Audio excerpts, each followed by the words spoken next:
MBBS cricket club तरफ Kanhaipur panchayat Bhagatpur cricket ground रे चतुर्थ भगतपुर प्रीमियम लीग बीपीएल अनुष्ठित हो जाइछि। Boundary kings 11 Jai Hind warriors boys are always boys DHS टर्नाल्डो टीम को नहीं आयोजित यह क्रिकेट टूर्नामेंट 2 दिन धरी अनुष्ठित होइथिला। उद्घाटन दिवस में केजीबी हाईस्कूल प्रधान शिक्षयित्री और खेल शिक्षयित्री फिता काटी उद्घाटन करथिबा बेले उद्यापनी दिवस में टांगी सालीपुर बीजेपी संगठक समस्त सुख दुखर साथी लोकसेवा फाउंडेशन अध्यक्ष हिमांशु महांती जोग देइथिले और खेलाड़ी मानक सहित परिचय प्रदान पर विजेता टीम को ट्रॉफी प्रदान करथिले। रनर्स अप टीम को युव समाजसेवी विश्वजीत अंचल और रमादेवी फाउंडेशन अध्यक्ष सुकांत विश्वाल ट्रॉफी प्रदान करथिले। Man of the match trophy को युव समाजसेवी अनंत पात्र ट्रॉफी प्रदान करथिले। युधिष्ठिर नायक को श्रृंखलित खेलाड़ी भाव स्वतंत्र पुरस्कृत करा जायथिला।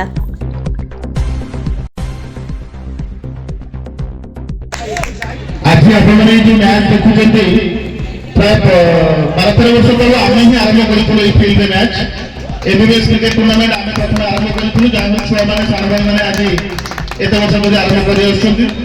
जेति की पारिबी जहां साथ छुआ माने कहउछथि जेति की मरिना पर्यंत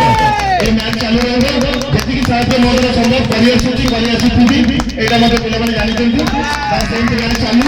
एई गाड़ी आरंभ साल चिंता करता आ भलो भी मैच करिबा राखी होई जाउछि मो पिला माने सहित कथा होतला हम के आगे किंतु मैच करे फाइनल मैच का 4-5 ओवर लेखा होछि हम चाहू आप सब खेलला मैच से भलो हो देखो आसंता वर्ष भलो प्लानिंग करिबा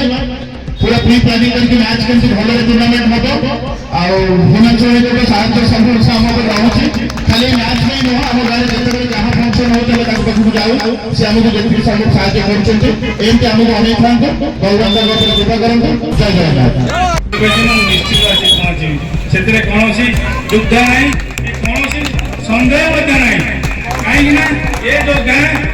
जेतो मो जन्म गां गोटे थाए जेमति पुष्ट